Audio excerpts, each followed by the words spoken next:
আলহামদুলিল্লাহি রাব্বিল আলামিন ওয়া সলাতু ওয়া সালামু আলা সাইয়্যিদিল মুরসালিন নবিয়িনা মুহাম্মদ ওয়া আলা আলিহি ওয়া আসহাবিহি আজমাইন।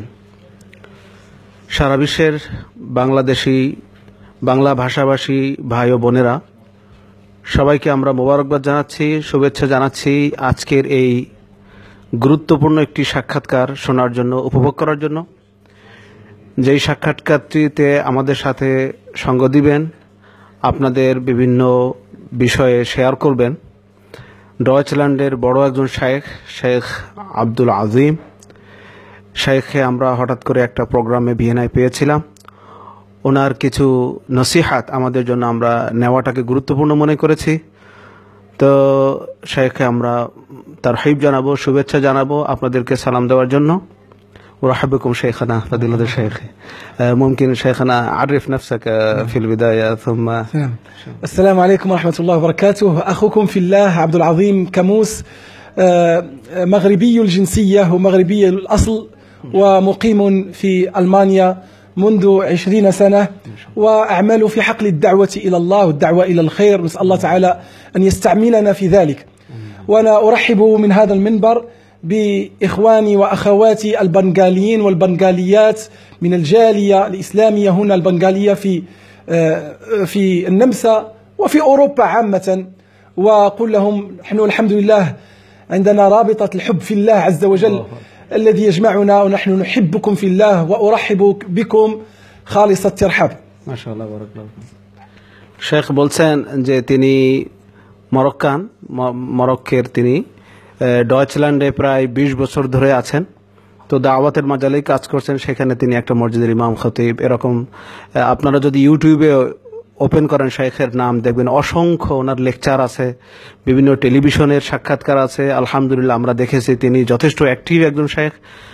তার মাধ্যমে অনেক মানুষ মুসলমান হয়েছে। এই জার্মান ভাষাভাষী মানুষেরা যথেষ্ট ইসলামে উপকৃত হয়েছে। আজকে দেখলাম মাচেদোনিয়ান একটা মসজিদে তিনি এসেছেন, এখানে কানায় কানায় ভরে গেছিল শেখের লেকচার শোনার জন্য। অসংখ্য মানুষ, যুবকেরা ওনার একটু সাক্ষাৎ পাওয়ার জন্য অধীর আগ্রহে থাকে। তো এই জন্য আমরা শেখকে পেয়ে আমরা ধন্য। তিনি আপনাদের সবাইকে শুভেচ্ছা জানাচ্ছেন, বিশেষ করে বাঙালি ভাই ও বোনেরা যারা এই অস্ট্রিয়াতে আছেন তাদেরকে বিশেষ করে স্মরণ করেছেন। আমাদের যারা আইএমআই কেরাম আছেন বিভিন্ন মসজিদের সমস্ত শাইখদেরকে উনি স্মরণ করেছেন। আমি ওনাকে বলেছি, সবার পক্ষ থেকে ওনাকে আমরা সালাম জানিয়েছি। এবং বাঙালি ভাই ও বোনেরা সারা বিশ্বের যে যেখানে আছেন, বাংলাদেশে এবং যারা যেখানে আছেন সবাইকে তিনি শেখ আমাদেরকে স্মরণ করেছেন। মাদা শেখনা تنصحوا للإخوة البنغلاديشيين خصوصا الشباب الذين يعيشون هنا عندهم عوائق في الدين حتى لا يتحركوا، حتى لا ينتقلوا من أصولهم في العقيدة وأصولهم في الدين إلى الفواحش والمنكرات؟ نعم، هذا هو التحدي الذي يواجه المسلمين عامة في دول أوروبا ودول الغرب، حيث الحرية المطلقة وحيث التربية التي يعيشها أطفالنا هنا في هذا البلد، والتأثيرات التي تأتي عليهم من أولهم. فأولا نصيحتي للمتدينين، ثم نصيحتي للشباب.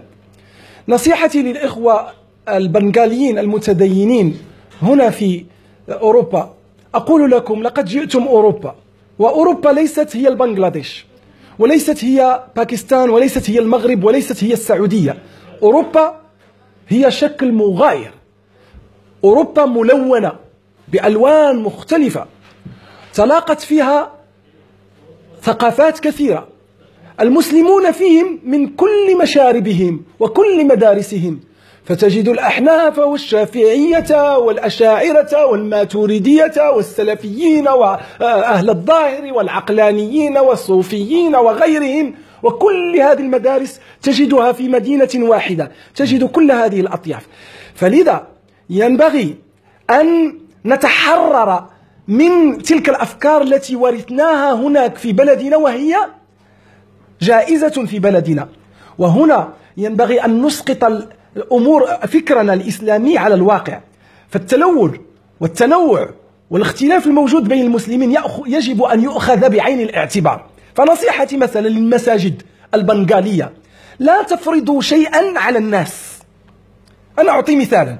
هناك من الإخوة البنغاليين أو الباكستانيين، وهذه عقيدة فقهية تشربوها، أن الإنسان لا يصلي لا يمسح إلا على الجوارب، أو عندكم نعم على الجوارب اللي هي الجلدية اللي هو الخفان. صح. فتراهم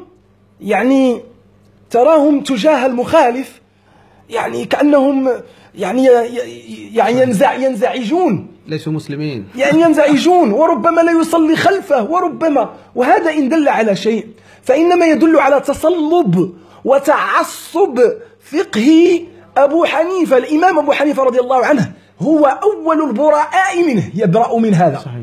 ولذلك أقول أيها الإخوة الأفاضل، عليكم باللين والرفق وقبول الرأي الآخر، فديننا والحمد لله دين تنوع، وفيه من المشارب والخلافات المعتبرة والسائغة في كتب الفقه، وتجد في المسألة الواحدة ما يزيد عن 20 رأيا فقهيا في المسألة الواحدة. لذلك وسعوا صدوركم مع إخوانكم من العرب والعجم، وسعوا صدوركم ولا تفرضوا عليهم ما لا يطيقونه، فهذا الدين يسر، وما شاد الدين أحد إلا غلبه. أما نصيحتي للشباب، حافظوا على هويتكم الإسلامية، حافظوا على لا إله إلا الله، عليها نحيا وعليها نموت وعليها نلقى الله عز وجل. أنتم في جهاد أكبر، هو هذا جهاد النفس وجهاد هذه التحديات الموجودة. نعم، هناك موجات عاتية ورياح عاصية تأتي على الأخضر واليابس، فتشككنا في عقائدنا وتشككنا في قرآننا وفي أحاديثنا، فتسلحوا لها بالعلم وبالجلوس في طلب العلم وبالتعمق في دراسة العلم الشرعي، وعليكم بالانفتاح على الآخر والاهتمام بعلمائكم وبمشايخكم، وهذا في عوجلة وبخلاصة إن شاء الله. شكركم الله شيخنا। অনেক গুরুত্বপূর্ণ শেখ কিছু নসিহত করেছেন। নসিহত চেয়েছিলাম আপনাদের জন্য, যারা বিশেষ করে এই ইউরোপে বসবাস করছেন, অস্ট্রিয়াতে, ইতালিতে, জার্মানে, টোটাল ইউরোপে যারা বিশেষ করে আছেন, ইউরোপ না পশ্চিমা দেশগুলোতে, আমেরিকাতে, অস্ট্রেলিয়াতে, যারা দেশের বাহিরে আছি, আমাদেরকে লক্ষ্য করে তিনি একটা কথা বলেছেন, আমরা যেন উদার হতে শিখি, আমরা বিভিন্ন মাসআলায় যেন অত গোড়া হানাফি না থাকি, এমন গোড়া হানাফি না হই যেই গোড়া হানাফি ইমাম আবু হানিফা রহমতুল্লাহ আলাইহি ছিলেন না, ইমাম আবু ইউসুফ, মুহাম্মদ, ইমাম জুফার, এই যে মাশায়েখে আযম, তারা কিন্তু এত কট্টর ছিলেন না। ধরেন উনি একটা উদাহরণ দিয়েছেন, আমরা দেখি অনেক মাশায়েখে আরব এবং বাঙালি অনেক শায়েখ বাহিরে পড়াশোনা করার কারণে অথবা শরিয়াতের ক্ষেত্রে একটু উদার হওয়ার পরে দেখা গেছে যে তারা মুজার উপরে মাসে করেন। এই মাসালাটা উনি স্পেশালি বলেছেন যে মুজার উপর মাসে করেন, কিন্তু আমাদের মধ্যে এমন বাঙালি আছে যে ওই শায়েখের পিছনে নামাজই পড়ে না। তো এটা একটা অন্ধত্ব উনি বলেছেন বিভিন্ন মাসআলায় দেখা যাবে একাধিক কথা আছে, প্রত্যেকটাই নেওয়ার মতো এবং প্রত্যেকটাই বিশুদ্ধ হাদিস দ্বারা সাব্যস্ত। তো সেই সব ক্ষেত্রে আমরা বাঙালিরা যেন আমাদের অন্ধত্ব থেকে, আমাদের গোড়ামি থেকে বের হয়ে আসি, এটা তিনি বলেছেন। এরপরে আরেকটি গুরুত্বপূর্ণ কথা বলেছেন যুবকদেরকে লক্ষ্য করে, যে এই যে সোসাইটিতে, পশ্চিমা সোসাইটিতে, হে যুবক তোমরা আছো, খবরদার তোমরা তাওহীদের পথ থেকে তোমরা বিচ্যুত হয়ে যাবে না। এই তাওহীদ হলো আমাদের জন্য মানে রক্ষা কবচ। এই তাওহীদের উপরে যেন আমরা বাঁচতে পারি, এই তাওহীদের উপরেই যেন আমাদের মরণ হয়, এটা আল্লাহর কাছে চাইতে হবে। তো সেজন্য তোমরা ঈমান আকীদার উপরে থাকবে এবং তোমাদের মাশায়েখদেরকে তোমরা সম্মান করবে, ইলম অন্বেষণ করবে, সেই ইলম অনুযায়ী তোমরা চলবে, এটা তিনি শেখ বলেছেন। ثم شيخنا ماذا تنصح لأولئك المظلومين المنكوبين في بورما في جانبنا ونحن البنغاليون، ماذا واجبنا نحوهم وماذا تنصح للمظلومين شيخنا؟ لا يمكن أن أتصور مؤمنا يؤمن بالله ورسوله ويوالي من والى الله ويعادي من عاد الله، لا أتصور أن قلبه لا يحزن وأن دمعه لا تدمع وأن عينه لا تدمع، لا يمكن إلا إذا انسلخ من دينه وإيمانه. فوالله إن هذا القلب وقلب المؤمنين والمسلمين لا يحزنني ما يصير لإخواننا هناك في بورما وهم بعيدون عنا بآلاف الكيلومترات، لكنهم قريبون لنا بلا إله إلا الله التي تجمعنا والتي تضلنا. فأقول أسأل الله تعالى أن يصبركم، وأسأله تعالى أن يجعل غدكم خيرا من يومكم، وأسأله تبارك وتعالى أن ينصركم نصرا عزيزا بإذن الله تعالى، وأن يجمع شملكم. وأقول لإخوة البنغاليين كما يقول السادة العلماء: إن كان مصر من الأمصار من بلاد المسلمين قد وقع عليهم العدو، فوجب مناصرتهم لأقرب بلد لهذا البلد، ووجب بذلك مناصرتكم لإخوانكم في بورما.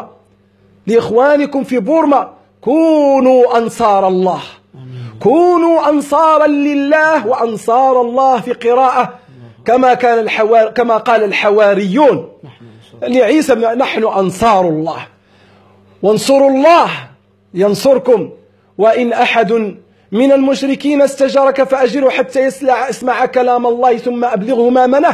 وقال في المسلم: وإن استنصروكم في الدين فعليكم النصر، فعليكم النصر، وإلا تفعلوا ذلك، إلا تفعلوا ذلك تكن فتنة فيكم وفساد كبير لا مرد له من الله. فلذلك أيها الإخوة الأفاضل، لا تبخلوا على إخوانكم، شاركوهم في كل شيء وناصروهم وانصروهم. فرسول الله صلى الله عليه وسلم كان يحب الأنصار، وكان يقول: اللهم ارحم الأنصار وارحم أبناء الأنصار وارحم أبناء الأنصار، اللهم اغفر للأنصار. وقال: ولولا الهجرة لكنت امرأ من الأنصار. نعم، وقد كتب الله تعالى لهم الرضا، رضي الله عنهم ورضوا عنه. هؤلاء هم الأنصار، وقد أعطاكم الله تبارك وتعالى هذه المنزلة في القرن 21 لكي يعيدها الله كرة أخرى. فهل أنتم ناجحون في هذا الامتحان؟ وهل أنتم ملبون ربكم فتقولون: لبيك ربنا لبيك، كما قالتها الأنصار؟ فكونوا رجالا ولا تبخلوا، وإياكم والشيطان، وإياكم والمحرضين، فإن الله تعالى يرى عملكم.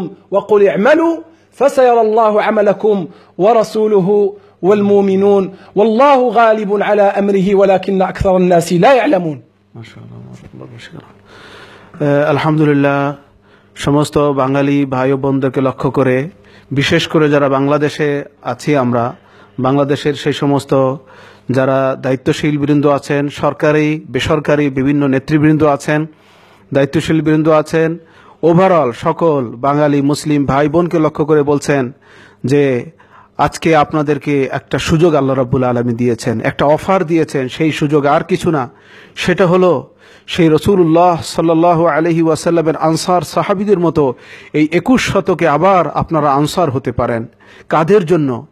এই যে বার্মার মুহাজির ভাই বৃন্দ, তারা যে হিজরত করে বার্মা থেকে আমাদের বাংলাদেশে আশ্রয় নিচ্ছে, সেই সমস্ত ভাই বোনদেরকে যদি আমরা সাহায্য করি, নুসরাত করি, তাহলে আল্লাহ রাব্বুল আলামিন আমাদেরকে সেই আনসার সাহাবীদের সেই মর্তবা দিয়ে দিবেন। যে আনসার সাহাবীদের ব্যাপারে কোরআনে কারীমে আল্লাহ সুবহানাহু ওয়া তাআলা অনেক প্রশংসা করেছেন। আল্লাহ রাব্বুল আলামিন এই সার্টিফিকেট দিয়েছেন, রাদিয়াল্লাহু আনহুম ওয়া রাদু আনহু, যে আমি এই নবী করিম সাল্লাল্লাহু আলাইহি ওয়াসাল্লাম আনসার সাহাবীদের প্রতি আমি সন্তুষ্ট হয়ে গেলাম। আর আনসার সাহাবীরা আল্লাহ রাব্বুল আলামিনের নিয়ামতে সন্তুষ্ট। কোরআনে কারীমের মধ্যে আল্লাহ রাব্বুল আলামিন বলেছেন, মুশরিকরাও যদি তোমাদের কাছে আশ্রয় চায় তাদেরকে তোমরা আশ্রয় যাও।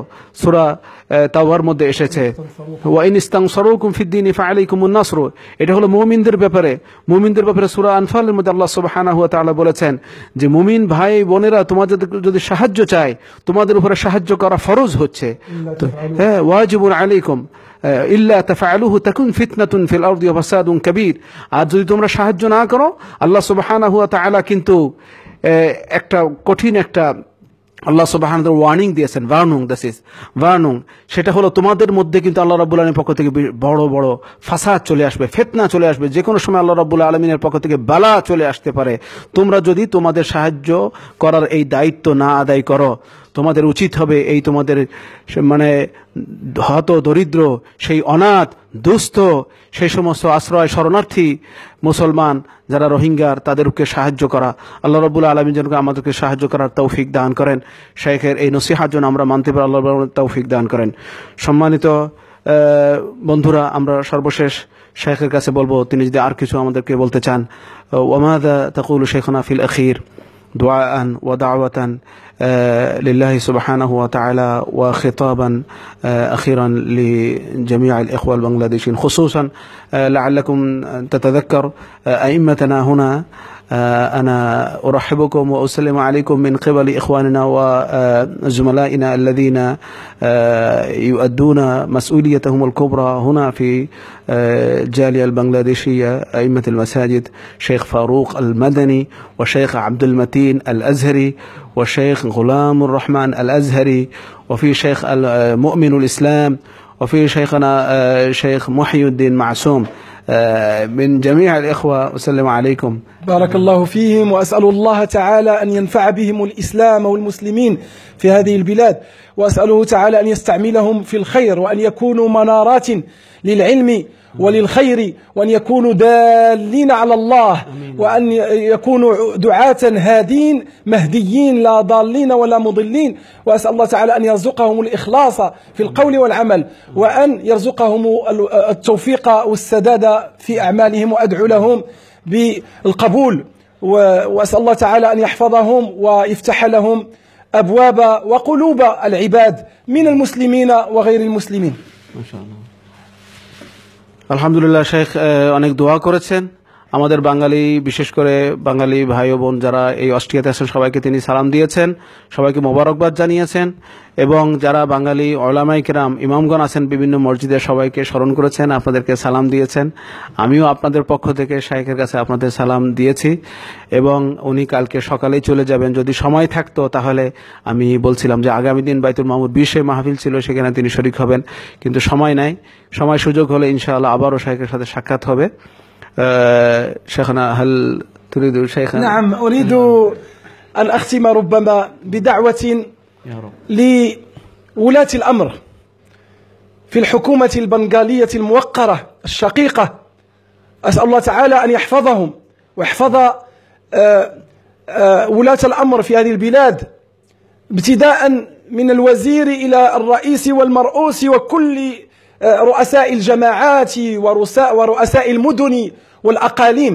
أسأل الله تعالى أن يبارك فيكم، وأسأل الله تعالى أن يجمع شملكم، وأن يسددكم، وأن يجعلكم حفظا لبلدكم البنغلاديش، وأن يرزق البنغلاديش الخير، وأن يفتح عليها من السماء ومن الأرض.